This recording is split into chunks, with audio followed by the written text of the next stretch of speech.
Toda a glória seja dada a Jesus. Cumprimento os irmãos com a paz do Senhor. Cumprimento os irmãos com a paz do Senhor. Quantos estão felizes hoje? Os que estão assentados, vamos estar em pé. Jó, capítulo de número 7, versículo 4 e 5. Está escrito assim: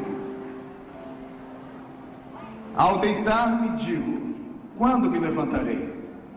Mas comprida é a noite, e farto-me de revolver-me na cama até a alva.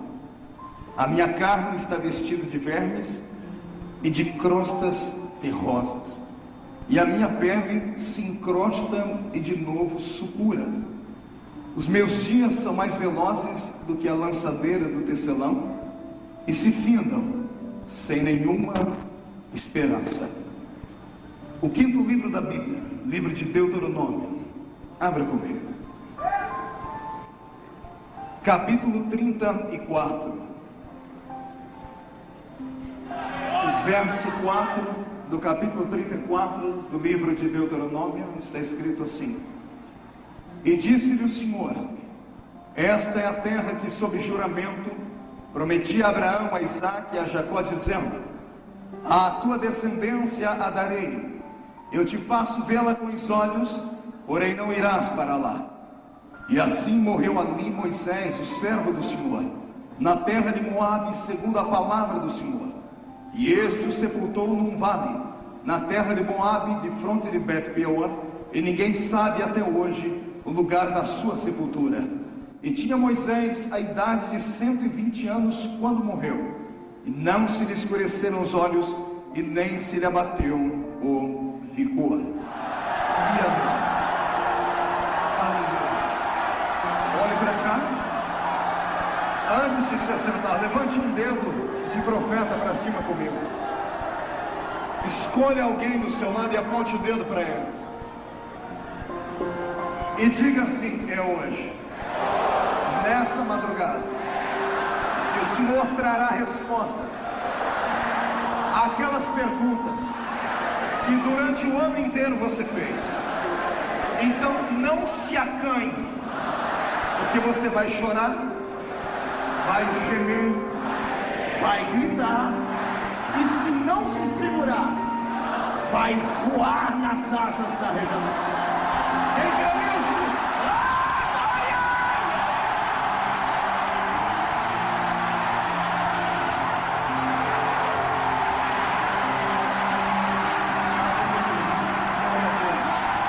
Os que podem, tomem o seu assento.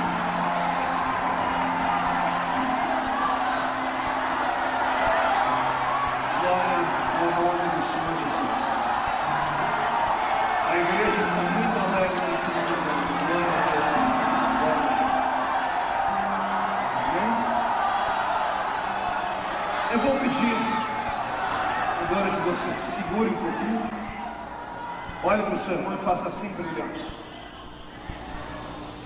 Diga: só por alguns minutos. Vamos ouvir o que Deus tem para nos dizer através da palavra. O Senhor me deu uma palavra, eu não sei como é que você vai ouvi-la, não sei se você vai suportar ouvi-la, mas eu estou preparado para pregar. O tema da mensagem é esse: quando vem a decepção, o que é que você faz? Pergunte para o seu irmão: quando você se decepciona, como é que você reage? Escute. Dia 24 de dezembro, era umas 9h30 da manhã, eu acordei com um telefonema. Estava em casa pela primeira vez em 10 anos de férias, 10 dias de férias, e para mim isso foi uma bênção, um bálsamo do Senhor. Esse ano eu preguei quase 300 vezes, e foi o corpo do pastor Marco quase não aguentou. Eu perdi 13 quilos pregando esse ano. Fiquei até mais bonitinho, né, pastor Samuel? Eu olhei a minha última foto antes desse ano, eu estava parecendo um bujãozinho, né? Agora estou belo e bem, muito obrigado. E 9h30 da manhã eu acordei com um telefonema muito triste. Minha mãe do outro lado da linha chorando muito, dizendo que meu avô havia falecido. Esse avô que faleceu foi meu pai. Foi o homem que fez o papel de pai. Quem conhece a minha história sabe que eu fui criado só com a minha mãe, uma família miseravelmente pobre, com 12 pessoas que moravam em 2 cômodos. E um desses homens que marcaram a minha vida foi meu avô. Ele foi um grande homem. Não foi o melhor homem que o mundo conheceu, mas foi um grande homem. Como todo homem tem a sua história, ele teve a dele. Uma vida triste, acabrunhada, cheia de decepções.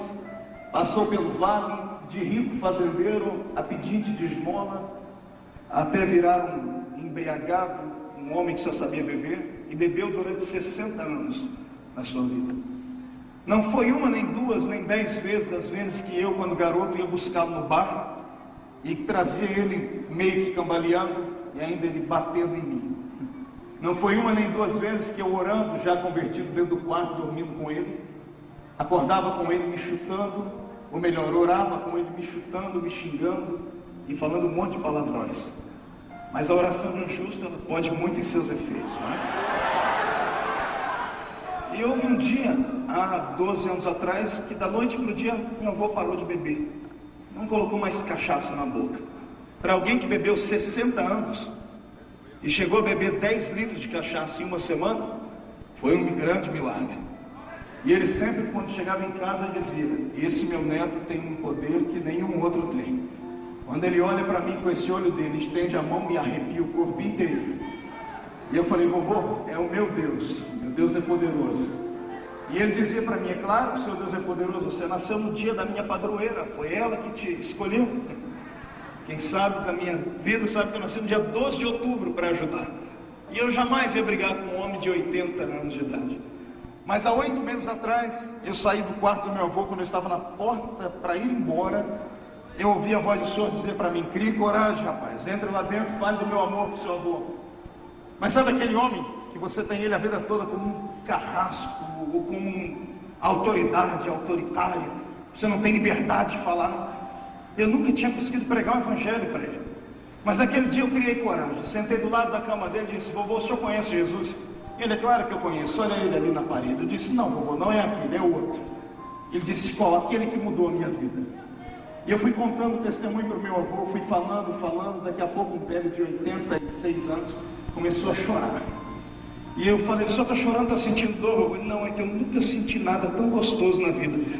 Por que você não me falou antes desse Jesus? Eu falei: porque o senhor não me dava espaço, o senhor não me dava oportunidade. Eu disse: o que eu tenho que fazer para ser igual a você? Ele disse: o senhor faz a oração comigo? Ele: faço. Ele pegou na minha mão e fez a oração do pecador. Entregou a vida dele para Jesus Cristo há 8 meses atrás. E eu saí de casa animado, comecei a dar testemunho, só que ele ainda tinha muita saúde. E eu esperava poder batizar o meu avô, esperava poder levar ele para dentro de uma igreja e ver ele descer as águas e assim se encontrar com o mestre. Mas dia 24 agora Jesus levou ele embora. E eu já havia sepultado meu pai biológico, já havia ido à sepultura de muitas pessoas, mas eu nunca esperava acontecer o que aconteceu comigo naquele cemitério. Eu olhei o meu avô dentro do caixão e pela primeira vez na vida eu me senti sozinho, inseguro e vazio. Porque a referência masculina da minha vida, ou seja, a referência paterna, era ele. E quando eu vi meu avô descer dentro daquela rampa fria, me deu um vazio dentro da alma, e eu corri pelo cemitério e sentei em uma daquelas tumbas. E mesmo tendo pregado em 53 países do mundo, mesmo tendo pregado nesse Brasil inteiro, para públicos inestimáveis em número, que não tem nem como contar, eu me senti o mais triste dos homens, porque eu olhei a Deus e disse: pai, por que o senhor não esperou mais um pouquinho? Tinha que ser na véspera do Natal, não podia ser depois da passagem do ano, eu não podia dar a primeira notícia para a família, eu não podia fazer isso. E aquelas perguntas que vêm à vida, vêm ao coração. E eu chorei muito, e eu saí daquele cemitério decepcionado com Deus. E eu passei uns 3 dias em casa, trancado dentro do quarto, falando com Deus e revendo a vida. Foi ali que nasceu essa mensagem. Se os mais belos hinos e poesias são escritos em tribulação, veremos aqui nessa madrugada. Eu sei que muitas pessoas que vieram a esta vigília não vieram aqui porque querem participar de um banquete apenas de pulo, grito e glória. A maioria das pessoas que perdem uma madrugada na sua vida para vir em uma igreja porque precisam de uma resposta, precisam de ouvir a voz de Deus. Quando vem um profeta como o pastor Samuel se levantar e chamar alguém pelo nome, ou apontar o dedo para um ou para outro, o coração dos demais chacoalha dentro do peito, dá um frio na boca do estômago da gente. De Jesus, o que aquele irmão tem que eu não tenho? Porque ele é especial, o Senhor falou com ele, comigo o Senhor não falou. E às vezes quando entramos numa vigília como essa, ao invés de sairmos mais alegres do que entramos, saímos frustrados e tristes. Pois hoje o Senhor me mandou aqui só para falar para todos aqueles que ainda não ouviram a voz profética. Deus nunca te abandonou, jamais vai te abandonar. E todas as decepções da sua vida Ele conhece. Ele carrega na palma da mão dele. Ele escuta, Ele trabalha, Ele tece histórias. Quem escreve o próximo capítulo da minha vida não é o diabo, não é o destino, é a boa mão de Deus. Da mesma forma com a sua vida. Eu não sei se você está orando nessa madrugada como orou Jó no capítulo 7, no verso 4 e 5, onde ele disse que a noite parece não ter fim, porque quando tudo desaba em cima da nossa cabeça, quando falta o chão debaixo dos nossos pés, quando a pessoa que nós mais amamos nos abandona, quando o nosso filho, a quem nós apostamos todas as fichas do futuro, estão doentes, quando falta ao nosso coração uma resposta, e quando Deus parece ter virado as costas para a gente, eu não sei você, mas eu me sinto um mero verme, um verme ser humano que, se pudesse ter escolhido, era melhor não ter nascido. Eu estou preparado para milagres, estou preparado para ouvir a voz de Deus, para saltar, para gritar, para falar em línguas, para profetizar, mas não estou preparado para me sentir sozinho, para saber que estou no meio de uma batalha, sendo alvejado, sendo caluniado, sendo espancado por pessoas que não entendem a minha vida, não entendem a minha história, não entendem a minha chamada. É nessa hora, quando a noite parece não ter fim, que eu olho para o céu e espero que lá de cima venha o socorro e a esperança para a minha vida. Fico imaginando como foi que há um ano atrás, um dia depois do dia de hoje, ou na noite de hoje, você no culto da sua igreja fazendo as promessas a Deus. Esse ano será assim, assado. Dizendo a Deus, eu quero isso ou aquilo. Prometendo a Deus, vou fazer assim e assim. Sentando com a família, dizendo, esse ano nós vamos conquistar isso, aquilo e aquilo outro. E entrando em campanhas. E indo em igrejas que só falam de motivação. E entrando em igrejas que te colocam acima dos anjos.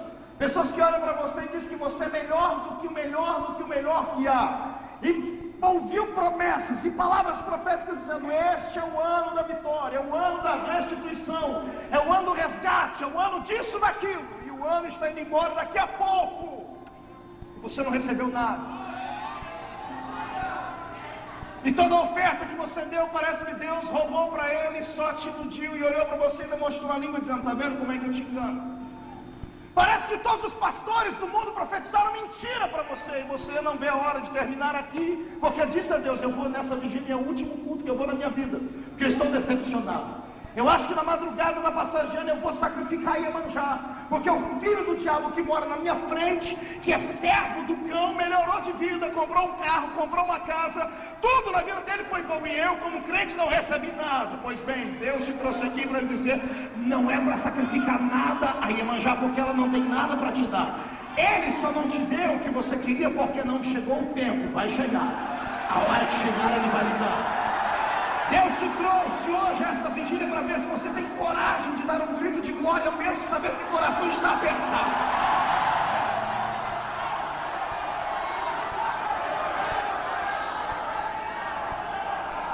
A minha Bíblia diz que Jó fazia vigílias, ele orava pelos filhos, ele sacrificava por eles. Ele fazia tudo aquilo que um pai faria pelos seus filhos, pela sua vida. E a Bíblia ainda diz, ele era rico, era abastado, tinha de tudo, e no Oriente não tinha ninguém como ele. Melhor, ainda tinha alguém lá no céu que dizia, esse homem é justo, fiel, temente ao meu nome. Até que alguém chegou diante de Deus e disse, ele é assim porque ele tem tudo, tira o que ele tem. e vamos ver como é que ele te adora. Somos superficiais quando falamos da história de Jó. Falamos dele ter perdido 10 filhos como se a gente tivesse perdido uma moeda. Mas para quem já perdeu um filho, sabe como é triste. Você já perdeu um filho? Você já viu o fruto do seu ventre numa cama de pedra, no subsolo de um hospital, com sangue pelo nariz, e alguém com um caixãozinho branco do lado, arrumando o bebê para você colocar dentro daquele caixãozinho, e você tem que pegar ele nas costas, ir para o cemitério, enterrar? Você sabe o que é isso? Então você não entende o que Jó passou, porque ele não enterrou um filho, ele enterrou 10. Ele pegou na alça de 10 caixões, partiu para o cemitério, e ele ainda olhava para cima e dizia: e eu sei que o meu Redentor vive.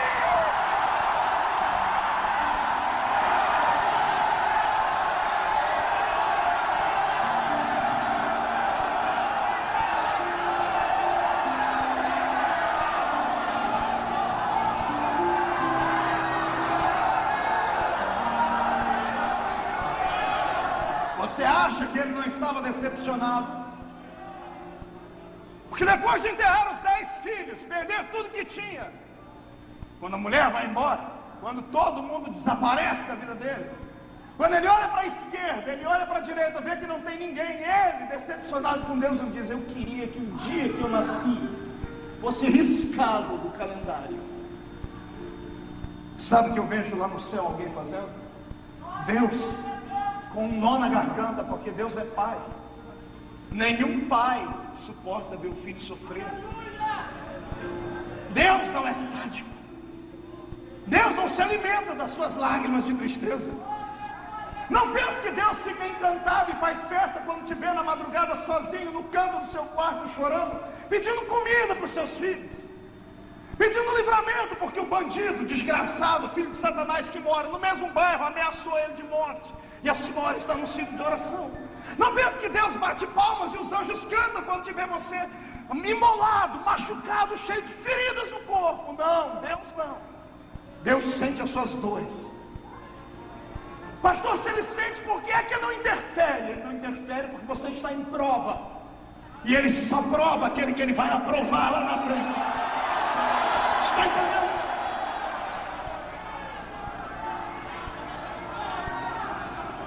A tua decepção e a tua lágrima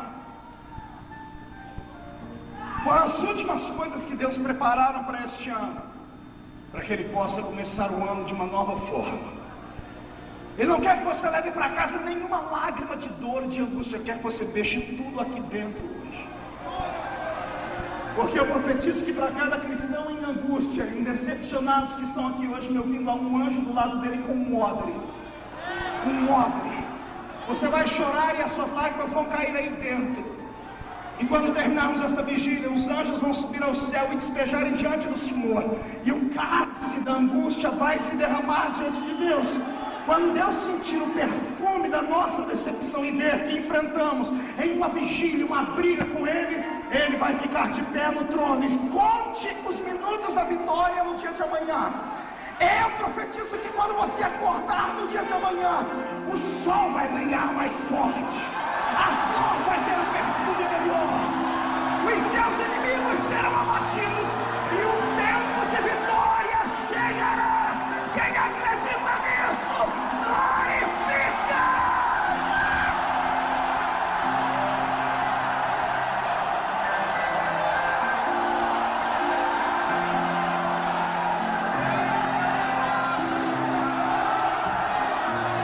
Jó, quando ficou decepcionado com Deus por ter perdido tudo, ele achou um meio de conquistar Deus.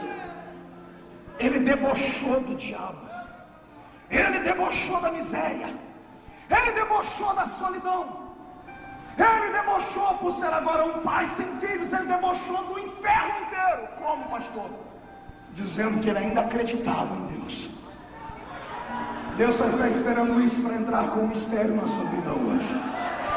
Deus está esperando que você deboche da doença, deboche dos seus inimigos, deboche de Satanás, deboche da carta que te deram dizendo que você está desempregado. Deus quer que você deboche daqueles que não acreditaram no seu ministério, glorificando o nome dele.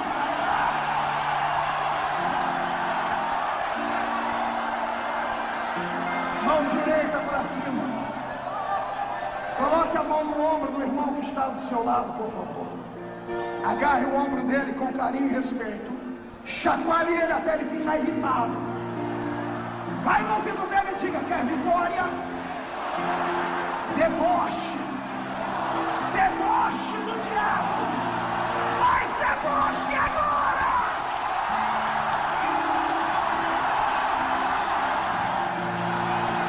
Toma aí, Satanás.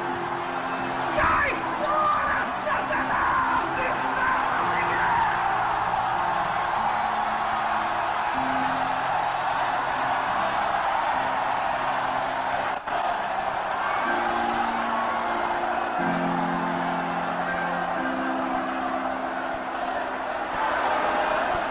Segure. Pastor, sim. A minha situação é diferente de Jó. Eu não perdi riqueza, filhos nem mulher. O que foi que você perdeu? Eu perdi a liberdade. Eu estou cativo. Cativo pela minha consciência. Estou cativo pela culpa. Estou cativo pelos homens que me prenderam em um lugar onde eu não queria estar. Estou abandonado. E eu não ouço a voz de Deus tem mais de 2 anos. Tem um homem na Bíblia que ficou cativo tanto tempo quanto você. José era o nome dele. 2 anos dentro de um calabouço. 2 anos dentro de onde? Pergunte para o irmão do seu lado se ele sabe o que é um calabouço. Olhe para mim, eu vou lhe dizer o que é um calabouço para você entender. Calabouço não é uma prisão como essas que existem no Rio de Janeiro. Calabouço ficava nas profundezas, ou melhor, na profundidade de um palácio, subsolo de um palácio. Só ia para um calabouço homens tétricos, terríveis, sem coração. Gente da pior qualidade. No calabouço não tinha luz, não havia água potável, não tinha uma cama macia para dormir, e a comida era racionada. Pão e água barrenta. Quando não um pão, uma lavagem, empurrada debaixo de uma porta de ferro. Sem sol, sem comida, sem banho, sem água potável, durante 2 anos. A maioria dos presos dentro de um calabouço terminavam seus dias morrendo com problemas de respiração, pulmão, bronquite, asmas e coisas mais. José foi acusado de assédio sexual, de ter tentado contra o pudor da mulher que lhe empregava. Um homem acusado disso, você sabe qual é o tratamento dele em uma prisão. Ele estava no calabouço, 2 anos na escuridão. 2 anos sem banho, 2 anos sem comida, 2 anos sem ouvir a voz de Deus. Ele tinha todos os motivos do mundo para estar decepcionado. Se ele desacreditasse em Deus, Deus diria assim: eu entendo ele, porque eu abri a porta do calabouço para ele entrar. Poderia ter defendido ele na hora da calúnia, não defendi. Deus teria aceitado. 2 anos se passam e alguém chama José para ir diante do trono do rei. Primeiro dá um banho nele, o primeiro banho em 2 anos. A Bíblia diz que até a barba ele faz. 2 anos sem enxergar a luz. Eu imagino ele entrando dentro do palácio, enxergando os raios do sol entrando, os candelabros acesos, os olhos sendo quase cegados por aquela claridade. Magricela, num estado deplorável, quase que morrendo. E Faraó olhando para aquele verme humano, aquele lixo humano que estava ali vindo das profundezas do inferno, e dizendo: me falaram que você tem um dom, que pode fazer interpretar os meus sonhos.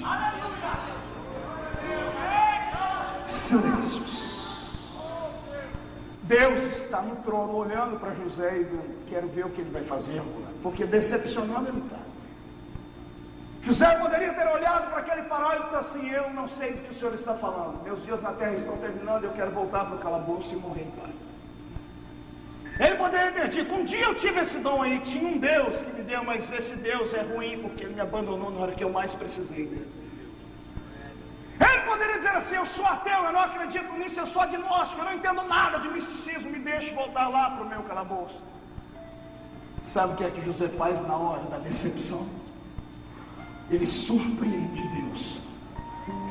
Como é, pastor? Ele surpreende Deus. De que jeito? Quando o faraó diz: me disseram que você tem o dom de interpretar o meu sonho, ele abaixa a cabeça e diz: eu não, mas o Deus a quem eu sirvo.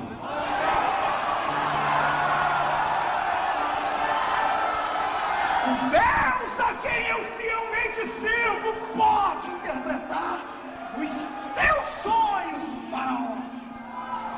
Lá em cima do céu, eu imagino Deus ficando de pé no trono e gritando: esse é o homem que vai governar a terra agora. 2 anos no calabouço, acordou de manhã dentro de uma prisão, vai dormir hoje numa cama macia dentro do palácio. Acordou como bandido, vai dormir como primeiro-ministro da fazenda da terra.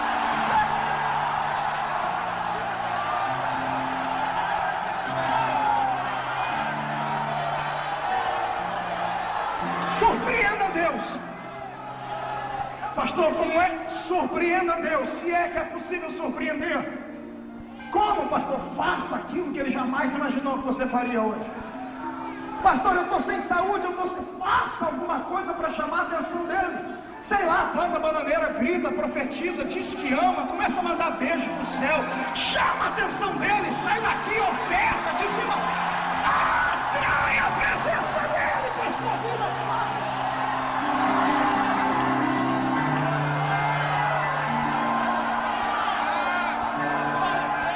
Surpreenda Deus, Marcos.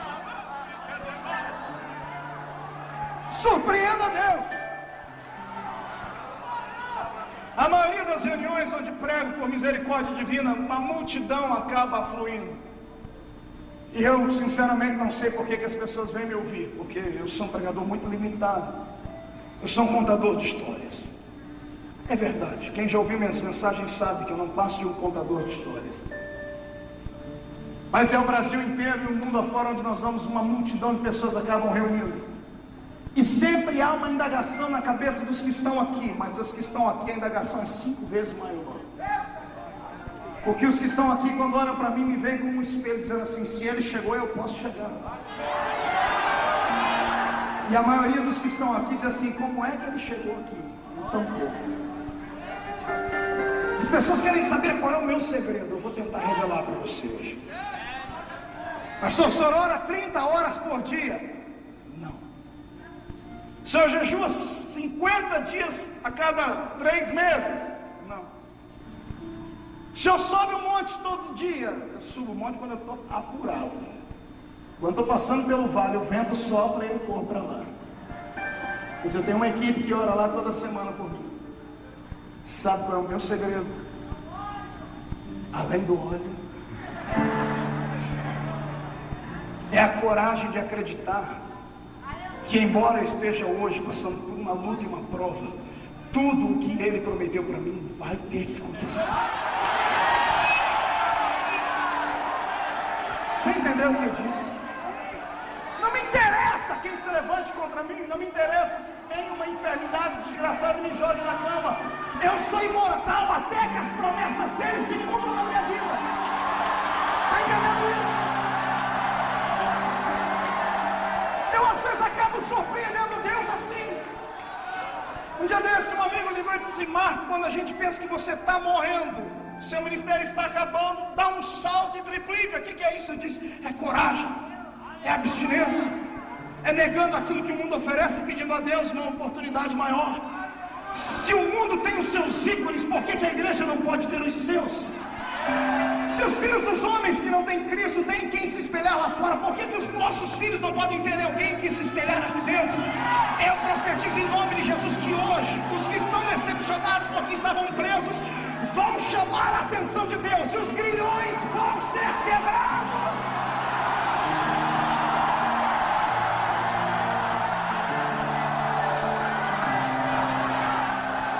Escute. Jó se decepcionou, e a cura da decepção que transformou em multiplicação sobre a vida dele foi a adoração. Debochou do diabo. José superou a decepção, saiu do calabouço e foi sentar no trono, porque ele surpreendeu Deus. Vá aprendendo as lições, uma delas vai te servir hoje. Tem uma decepção que essa é triste, essa é dura de enfrentar. É quando você faz o bem para uma pessoa e a pessoa se esquece.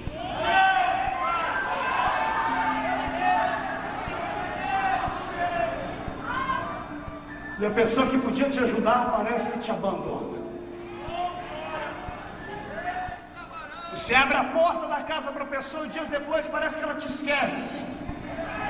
O que tem de gente decepcionada porque já fez coisas para Deus e parece que Deus se esqueceu dele.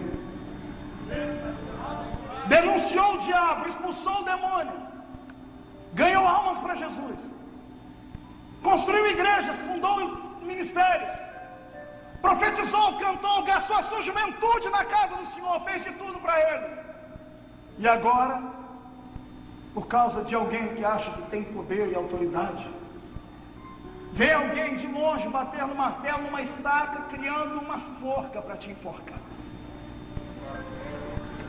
Já marcaram o dia do enforcamento. E tudo que você fez parece que as pessoas esqueceram. A minha Bíblia diz que um homem chamado Mardoqueu passou por isso. Ele fez um bem para o rei, mas o rei nunca se lembrava dele.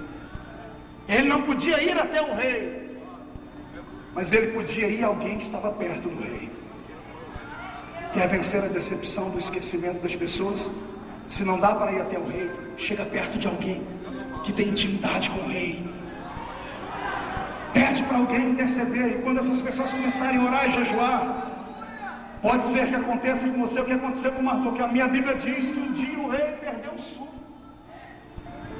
passou uma vigília acordado, e como ele não tinha o que fazer, chamou alguém e disse: tem algum livro que eu possa ler? E alguém traz um livro das crônicas reais, tudo que as pessoas haviam feito pelo rei. Lá ele encontra o nome de um rapaz, Mardoqueu. Mardoqueu livrou o rei de uma conspiração de morte. Ele leu um monte de história bonita, mas só essa ficou na memória do rei. E o rei acordou de manhãzinha, chamou o cidadão que entrando bem dentro da casa dele, disse assim: olha, tem um rapaz com esse nome, vocês conhecem ele? A notícia chega no ouvido da rainha, era a mulher a quem o rei amava. E a rainha se apresenta diante do rei e diz assim: esse homem é meu tio, foi ele que fez o bem para o senhor. Fez o bem? Onde é que ele anda? Ele falou: ele anda ameaçado de morte, porque alguém está fazendo uma forca para enforcá-lo lá. O coração do rei só deu uma titubeada, disse assim: como é? Alguém quer enforcar alguém que me livrou da morte? Espere, você vai ver o que eu vou fazer com a pessoa. O cidadão que está construindo a forca ali, por inveja, entra dentro do palácio do rei. Quando ele entra, o rei para e diz assim: meu amigo, vem cá, o que é que eu deveria fazer por alguém que só me faz o bem? Por alguém que conseguiu me livrar da morte? Por alguém em quem eu deposito confiança? O cidadão pensou que era com ele e disse: olha aí, para uma pessoa assim, se eu fosse o senhor, eu não sou, mas se eu fosse o senhor, que ele pensou que era para ele, eu pegaria a sua coroa e colocaria na cabeça dele. Eu colocaria ele em cima do meu melhor cavalo, e pegaria uma pessoa qualquer, mandaria segurar aqui no cavalo, no cabeça do cavalo, andaria na cidade inteira e dizia assim: o rei faz assim, olha, com quem ele ama e a quem ele é agradecido.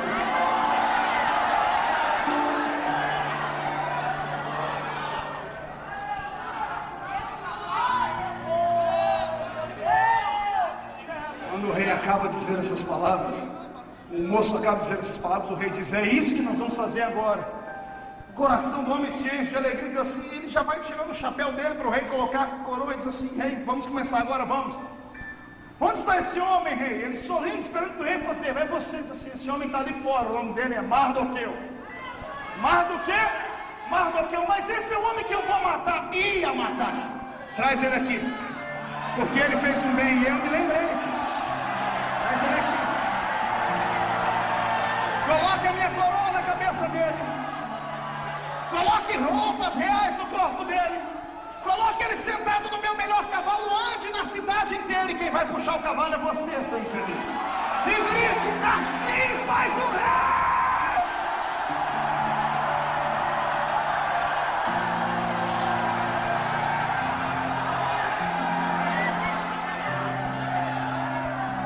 Você já estaria feliz e contente se Deus fizesse isso com o seu inimigo? Mas Deus não vai fazer isso, Deus vai fazer muito mais. Depois que ele ter que andar com você pela cidade inteira, gritando, dizendo assim: Deus abençoa esse homem, Deus abençoa essa mulher, a forca que o infeliz fez para você, ele será enforcado nela. O meu pai, antes de morrer, disse uma frase para mim: quem pode manda, e quem tem juízo obedece. Eu, como profeta, posso e vou mandar. Se você tem juízo, levante as mãos para me obedecer. Eu profetizo que a decepção que veio sobre a sua vida, porque os homens se esqueceram de tudo que você fez, e parece até que Deus se esqueceu de tudo que você fez, o Senhor manda dizer que está terminando hoje, porque o rei está se lembrando. Hoje ele entra com providência, os seus inimigos serão enforcados.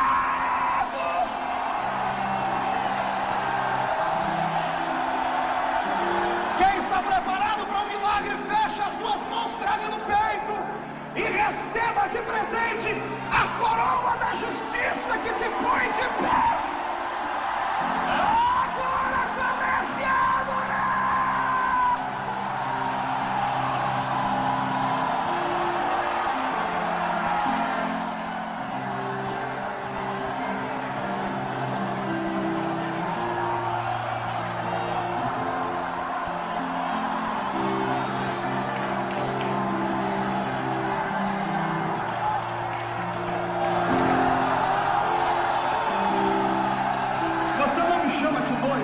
Promete não me chamar de louco? Quem promete não me chamar de louco? Promete? Porque eu estou ouvindo barulho de carruagens reais.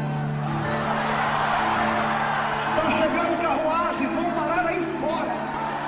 O que vai ter de gente que vai sentar numa carruagem do Senhor hoje, vai voltar para casa de cabeça erguida, será exaltado pelo Rei.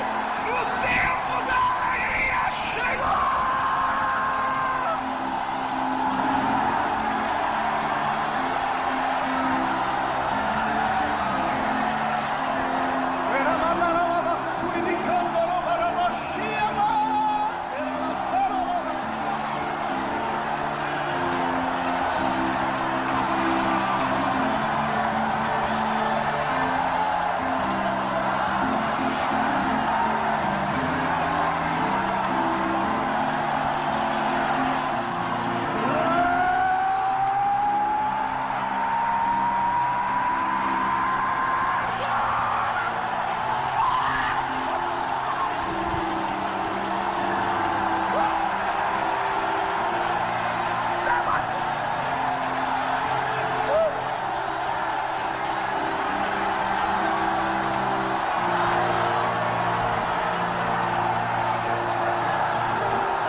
Eu estou no meio da mensagem.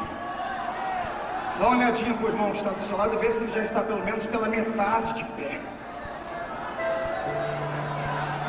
A cotovela ele diz para ele: a decepção acaba hoje.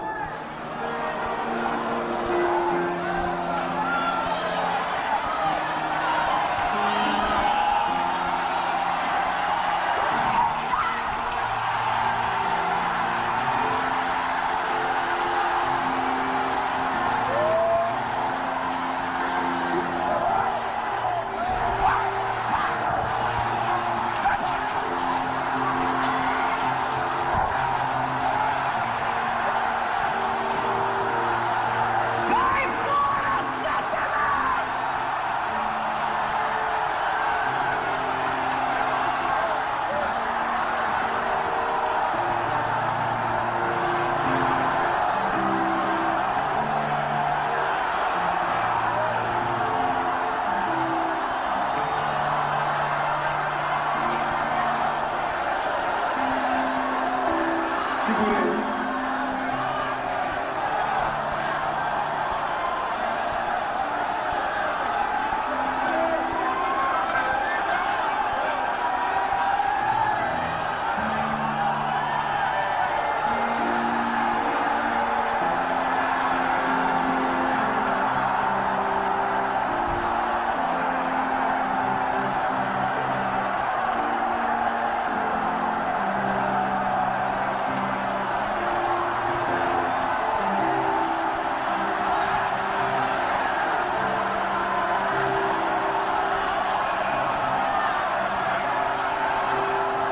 Quando você está decepcionado, o que é que você faz? Jó glorificou a Deus debochando do diabo. José surpreendeu Deus. Mardoqueu procurou ajuda para quem podia. Agora eu vou lhe contar uma história que é igualzinha assim. Imagine você nascer de uma família real, família rica, neto de rei, filho de príncipe, herdeiro de um trono. Meu Deus! Mas por infelicidade, alguém, na tentativa de socorrer você da morte, tropeça e cai em cima das suas pernas na escada do palácio e quebra as suas pernas. E você passa a vida inteira aleijado, vivendo daquilo que os outros te dão para viver, dependendo das pessoas para te darem um banho, para te levar ao banheiro, e você saber que a sua história é uma história que tinha tudo para dar certo, mas deu tudo errado.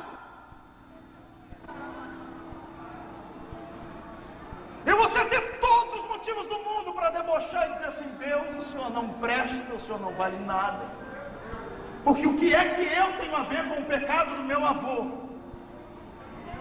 O que é que eu tenho a ver com o pecado do meu pai?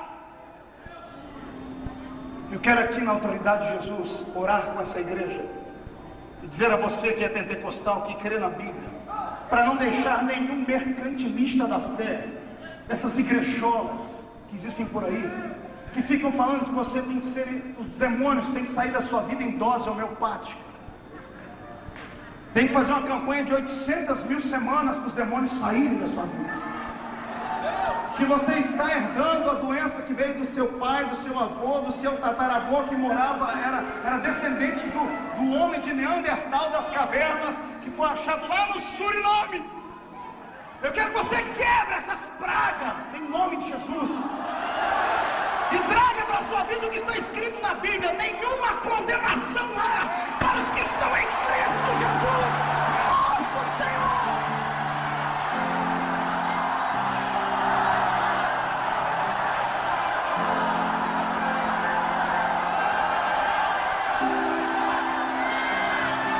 O seu avô pecou, problema dele. O seu pai pecou, problema dele. Você é herdeiro de um trono. Não perca a fé, porque mais cedo ou mais tarde volta para você tudo que te pertence. Porque Deus não é injusto. Ouviu essa palavra? Deus não é injusto. Repita comigo: Deus não é injusto. Não, mais alto para o diabo ouvir. 1, 2, 3. Então, se Deus não é injusto, tudo que é seu voltará para a sua vida.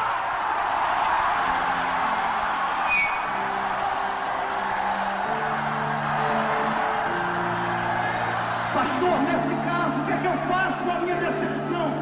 Coloque a decepção num canto da sua alma e aprenda a esperar pacientemente. Não dê um passo fora da vontade de Deus. Não murmure contra Ele, aguarde, espere. Se você acredita que você é descendente de rei, fique tranquilo, o cetro vai vir para sua mão. Você crê nisso?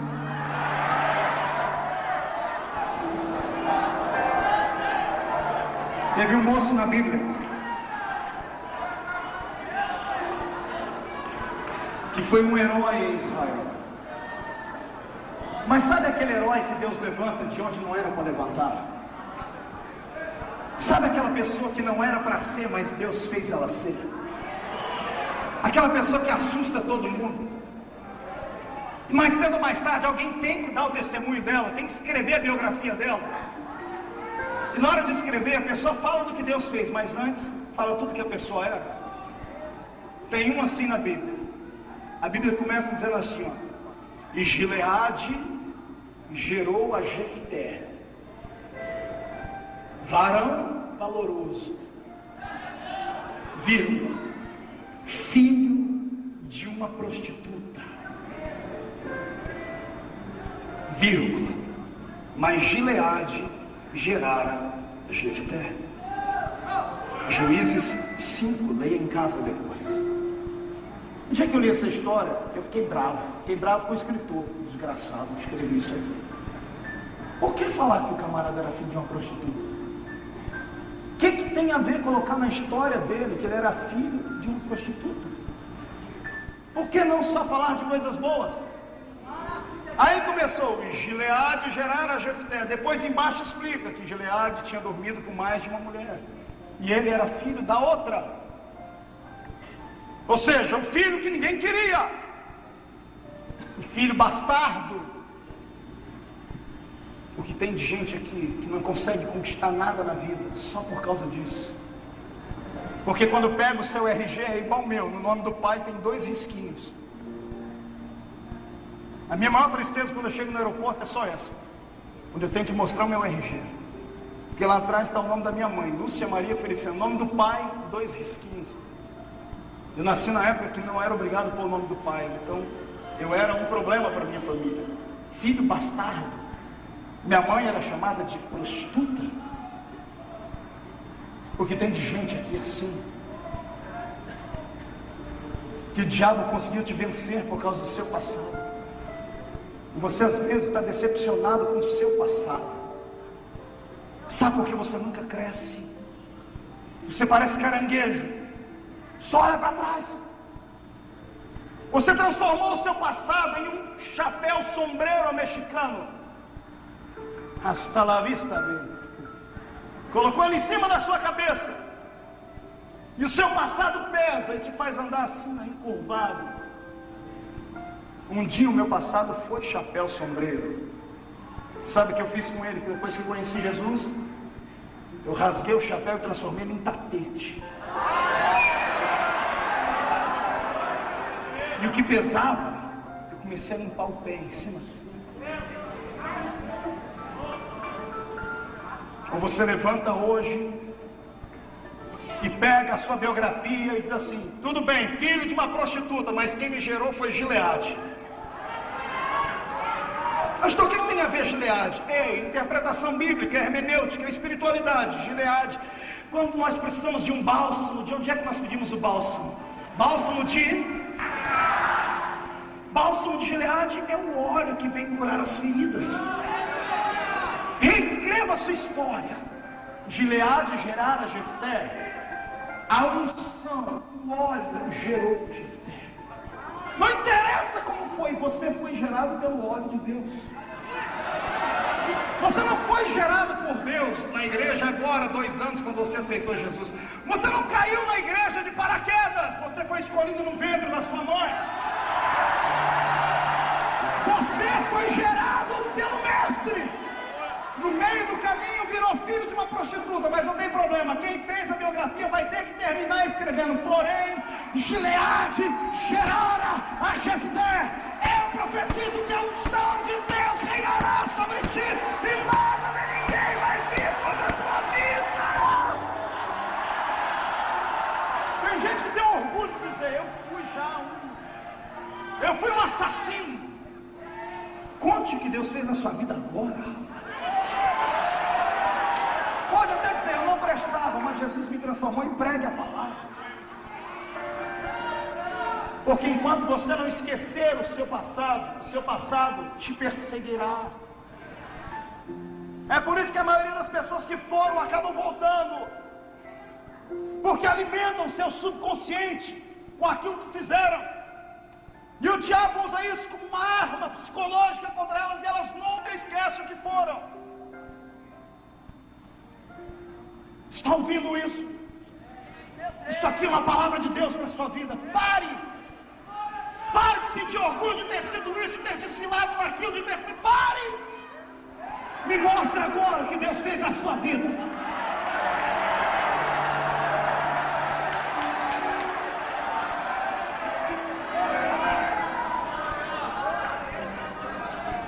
A Bíblia diz uma vez que ele era filho de prostituta, mas que ele era filho de Gileade umas 10 vezes no mesmo capítulo. Entendeu? Olha para o irmão do lado e diz: não me interessa o seu passado, mas o seu futuro eu estou interessado nele. Meça o rosto da pessoa, meça como se fosse tirar uma foto dela. Fale para ela: deixa eu te olhar direito. Vai, dá do outro lado, vai, diga, deixa eu te ver direito. Pergunta para o irmão: para que isso? Diga: para quando eu ver você no Jornal Nacional, no Jornal Globo, escrito lá: crente daquela igreja passa no supermercado, dá bom dia pro paralítico, o paralítico levantou e andou. Vai haver uma história de milagre.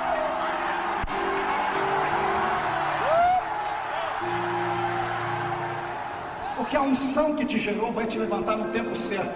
O que é seu, ninguém toma. Deixa eu mandar um recado aqui para você. Ei, coisa ruim, invejoso, fica criando laços para derrubar homens de Deus. Empresta a língua para Satanás, fica falando para todo mundo as coisas que você ouve por aí. Só sabe alfinetar, invejoso. Não é assim que você vai chegar onde eu cheguei. Aliás, se continuar assim, você nunca vai chegar a lugar nenhum. Vai ser sempre repórter de Satanás. Porque o que Deus fez para mim, meu amigo, é intocável. Assim como o que Deus fez para você é intocável. Ninguém te queima. Não tem homem nessa terra que te queime. Não tem demônio no inferno que te queime. Só Deus pode lhe queimar. E a única forma que Deus vai lhe queimar é lhe encher de gozo nessa noite e fazer você sair daqui brilhando com a glória dele.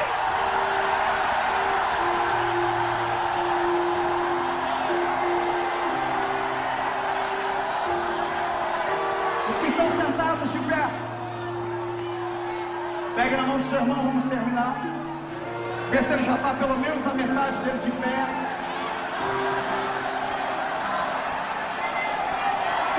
Olhe para ele e diga assim: agora ou você voa ou você morre. Olhe para cá. Deuteronômio capítulo 34.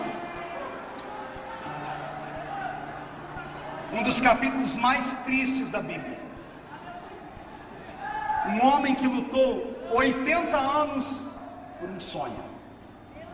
E o sonho dele era nobre. O sonho dele, pastor, não era ficar rico, não era ficar milionário nem ser famoso. O sonho dele era ver a nação dele livre. Sonho nobre. Poucos homens sonharam com isso. Jesus, José, Tiradentes, George Washington, Che Guevara. Sonhos nobres de ver o seu povo livre. Esse homem está nessa escala. Talvez tenha sido ele, cantora. Como foi lindo te ouvir cantar aqui. Tenha dado pontapé inicial nessa história de sonhar com coisas belas. Ele sonhava em ver o povo dele livre. E ele lutou 80 anos por isso. Quantos anos? 80. Pergunta para o seu irmão há quanto tempo ele está lutando pelo sonho dele. de já desanimou?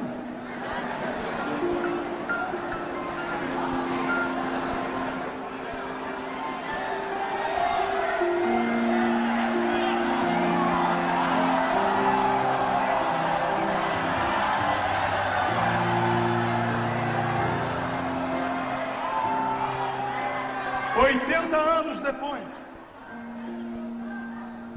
ele acordava antes de todo mundo.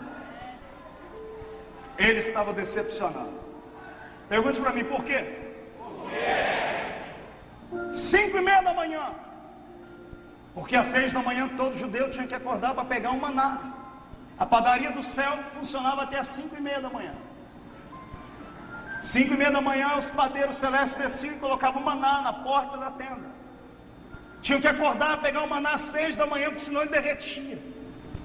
Ele acordava às 5:30 da manhã mais cedo para olhar o povo. Ele tem 120 anos. Acordou às 5:30 da manhã, está limpando o rosto, ele ouve uma voz. Moisés. Pois não, senhor. Tudo bem? Vai. Parece que está triste, Moisés. É impressão sua.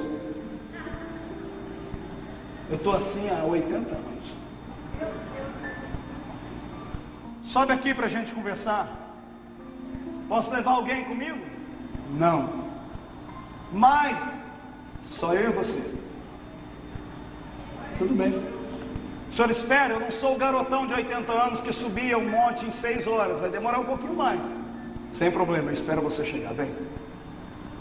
E a minha Bíblia diz que Moisés sobe até o cume do Monte Pisga, de frente de Jericó. Quando ele está lá em cima, Deus desce sobre ele em cima da sua Shekinah. Relâmpagos e trovões, pastor Samuel. E eu imagino um diálogo entre Deus e ele. Você tem, Moisés? Senhor, a gente é amigo, não é? Não tive nenhum amigo como você. Está escrito na Bíblia isso. Na lápide de Moisés foi escrito: e não houve homem como Moisés, com quem Deus falasse face a face, como quem fala a um amigo.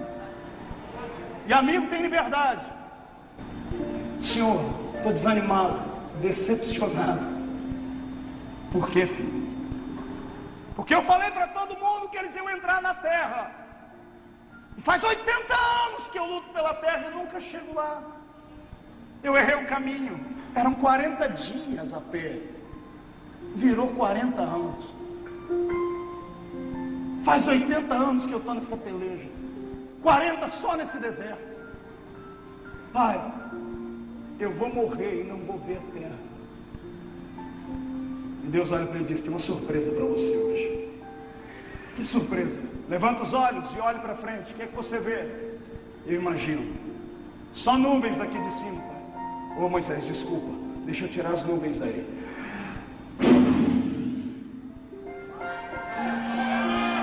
E agora, Moisés? Agora eu vejo. Me fala o que você vê. Eu vejo uma campina, lagos, cachoeiras, pomares, plantações. Eu vejo uma terra que emana leite, que emana mel. Moisés, pois não, senhor, sabe que terra é essa? Sei não. É ela, Moisés? Senhor, não brinca, eu tenho 120 anos, meu coração não aguenta. É a terra, Moisés, com o tempo. Senhor, imagina os dentes amarelados do velhinho, sorrindo, num sorriso colgate, gaguejando.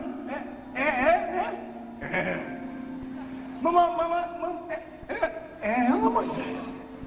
Eu prometi a Abraão, Isaac e Jacó é a terra.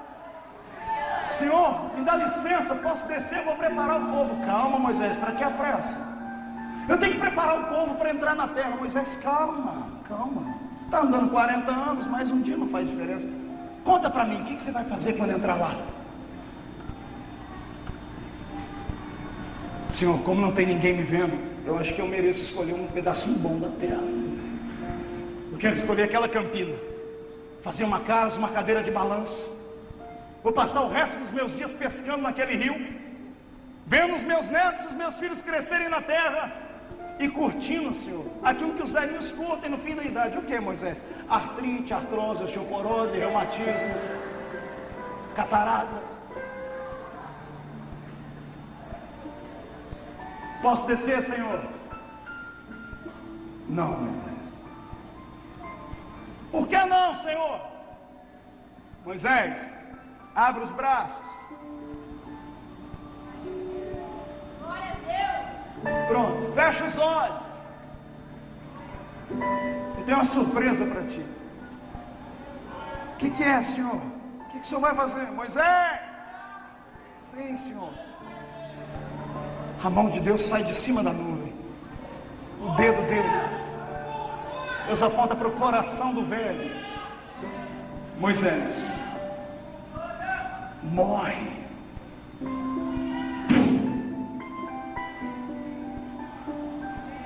Não deu tempo nem de abrir o olho. E a minha Bíblia diz: e morreu Moisés, com a idade de 120 anos. E não entrou na terra. Aperte a mão do seu irmão para ver se ele está acordado. Diga para ele: você acha justo isso? Você acha justo isso, pastor Samuel? Ah, desculpe, aí vai vir os crentes santarrões de plantão. Quem mandou ele bater na pedra? Vá catar coquinho, infeliz.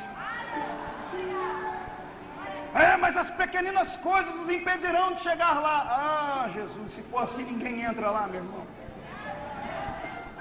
A salvação não é por obras, não é pelo que você faz, é pelo que Ele fez.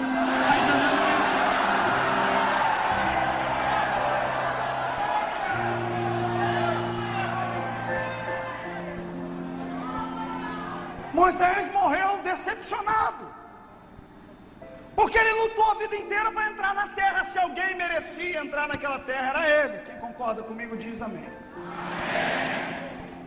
Mas ele não entrou. E aí? Você vai jogar pedra em Deus? Vai falar que Deus é injusto? Você está preparado para Deus não te dar aquilo que você quer?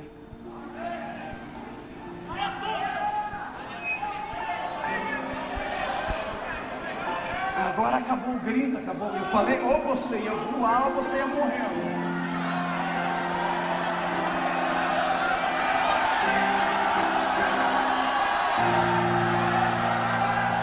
Ei, não precisa ser hipócrita, nem falso, porque eu também acho que está errado. E por isso eu briguei com Deus. Alguém tem que brigar com Ele, às vezes, para Ele revelar algumas coisas para a gente. E eu briguei com Deus, pastor Samuel. Eu falei: Deus, por que Moisés não entrou lá? Não vem com a história da pedra que eu não engulo aquilo. Por que ele não entrou lá, Senhor? O Senhor disse: ele não entrou lá porque aquele era o sonho dele. O homem sonha, mas tem que me dar o direito de sonhar também. O meu sonho, me disse o Senhor, é maior e melhor do que o do homem. Eu falei: eu não entendi. O Senhor disse: Moisés queria entrar onde? Eu disse: na terra prometida daqui da terra. O Senhor disse: eu queria que ele entrasse na terra prometida aqui do céu.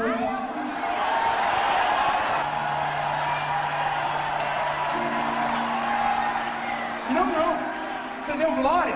Então esse povo vai ser arrebatado quando eu contar a revelação completa. Aperte a mão do irmão e diga assim para ele: para quem se contenta com pouco, está dada a resposta. Deus queria que ele entrasse no céu, e o céu é o final de todo mundo. Mas e o sonho dele? Ele queria entrar na terra. E quem disse que ele não entrou? Quando Deus faz uma promessa para alguém, às vezes ele é obrigado a quebrar algumas leis que ele estabeleceu, só para a promessa se cumprir na vida da pessoa. Hebreus 9:27. Quem lembra o que está escrito lá? Ao homem está ordenado morrer. Vindo depois disto, ao homem está ordenado. Vindo depois disto, Moisés morreu. Tinha que aguardar o quê? Eu fui ler a Bíblia e o Senhor falou para mim: quanto tempo Moisés ficou morto, Marco? Aí eu fiquei doido. Eu tive que ler a Bíblia 18 vezes, capa a capa, para entender que Moisés não ficou nem 5 minutos morto. Agora eu brigo com os doutores da lei de plantão. Agora eu posso, sou doutor em divindades, terminei meu curso nos Estados Unidos, tem 6 meses, agora eu posso.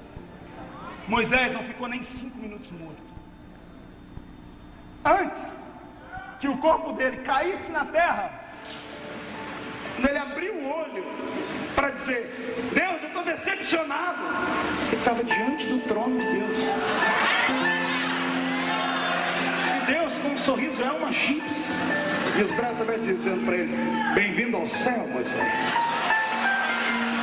Bem-vindo à terra que manda leite e mel para si.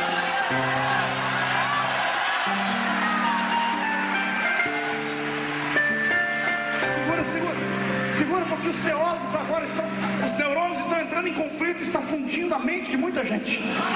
Está saindo fumacinha agora. Pastor, mas está escrito que o Senhor sepultou Moisés. É aí que está. A palavra sepultar tem vários significados, e um deles é esse: esconder.